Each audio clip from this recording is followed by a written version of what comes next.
नमस्कार मंडळी.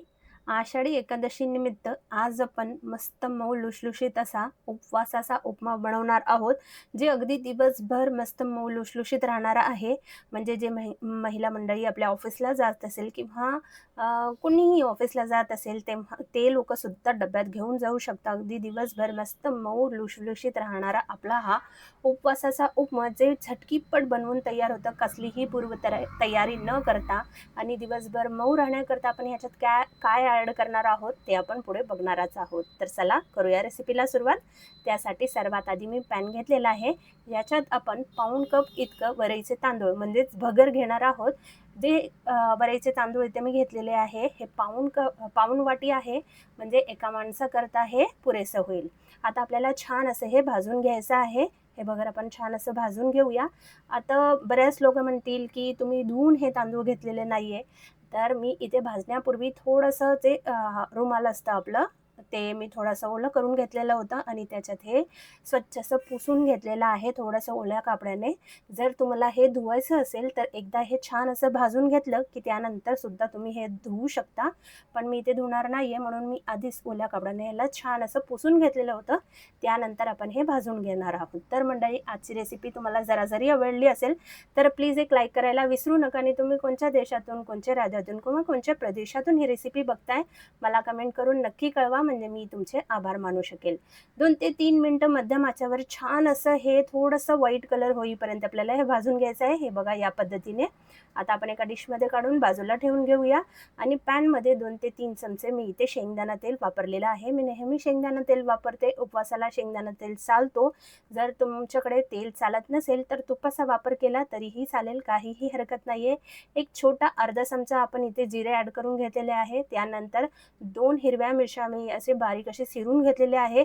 जर तुमच्याकडे उपवासाला जिरे चालत नसेल तर नाही टाकले तरीही चालेल, काही हरकत नाहीये. हिरवी मिरची ठेचून ह्याच्यात ॲड करू शकता किंवा बारीक चिरून सुद्धा ॲड करू शकता. अर्धा मिनिट आपण हे छान असं भाजून घेतलेलं आहे. आता एक आपला सिक्रेट जिन्नस म्हणजे मी इथे बटाटा घेतलेला आहे.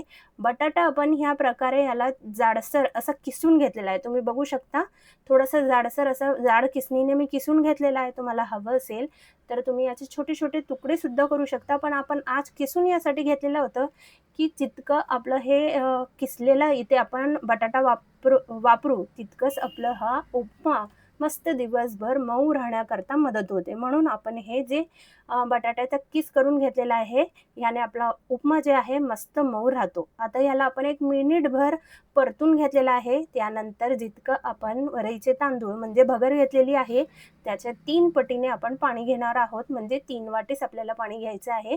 पण मी इथे 2 वाटी पाण्याचा वापर केलेला आहे आणि त्यानंतर 1 वाटी इतकं दही घेतलेले आहे. दही इथे घरचं वापरलेलं अगदी फ्रेश दही आहे. याने आपल्या उपमाची चव अजून वाढते. तर नक्की तुम्ही सुद्धा एकदा या पद्धतीने उपमा करून बघा, मस्त टेस्टी होतो. तर याला छान असं मिसळून घेतलेलं आहे. दही याच्यात छान असं आपल्याला मिक्स करून घ्यायचं आहे. हे बघा या पद्धतीने. आता लगेचच आपण ह्याच्यात चवीपुरतं मीठ ॲड करून घेऊया. कोणतंही मीठ जे तुम्ही उपवासाला खात असेल, म्हणजे सेंधव मीठ नॉर्मली खातात ते वापरलं तरीही चालेल. चवीपुरतं मीठ ॲड करून घेतला. भाजलेल्या शेंगदाण्याचं कूट 1-2 चमचे मी याच्यात ॲड करून घेतलेले आहे. शेंगदाणे भाजून याला आबडधोबड याचे कूट करून ठेवलं होतं ते 2 चमचे मी ह्याच्यात ॲड करून घेतलेले आहे. पुन्हा आपल्याला हे व्यवस्थित असं मिक्स करून घ्यायचं आहे. खूप सोपी रेसिपी आहे मंडळी. जर तुम्ही ऑफिसला जात असाल तर सकाळचे घाई गडबडीत अगदी 8 ते 10 मिनिटात होणारी ही रेसिपी आहे. आणि वरईचे जे तांदूळ असतात, भगर असतात, ते अगदी पटकन मऊ होतात, म्हणजे शिजायला सुद्धा खूप जास्त वेळ लागत नाही.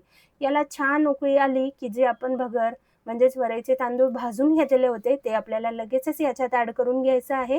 हे बघा या पद्धतीने एकदा ॲड केलं की पुन्हा आपण ह्याला एकदा व्यवस्थित मिक्स करून घेऊया आणि झाकण लावून अगदी 5 ते 6 मिनिटं आपण याला शिजवलं की हे मस्त मऊ लुसलुशीत असं बनवून तयार होतं.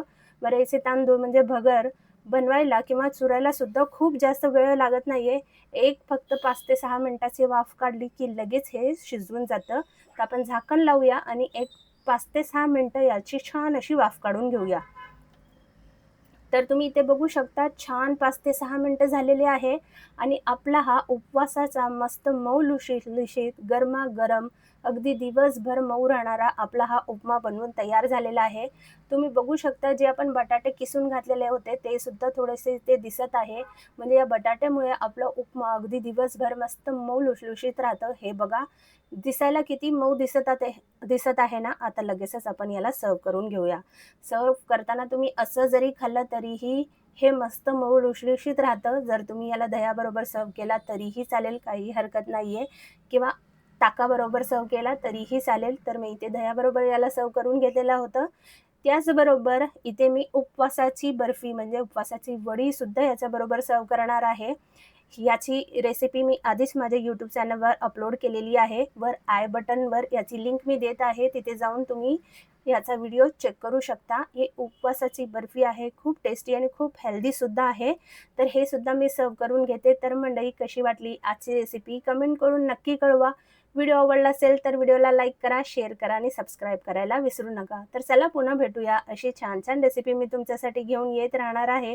तोपर्यंत मस्त खा, स्वस्थ राहा आणि सर्वात महत्त्वाचं म्हणजे आनंदी राहा. धन्यवाद.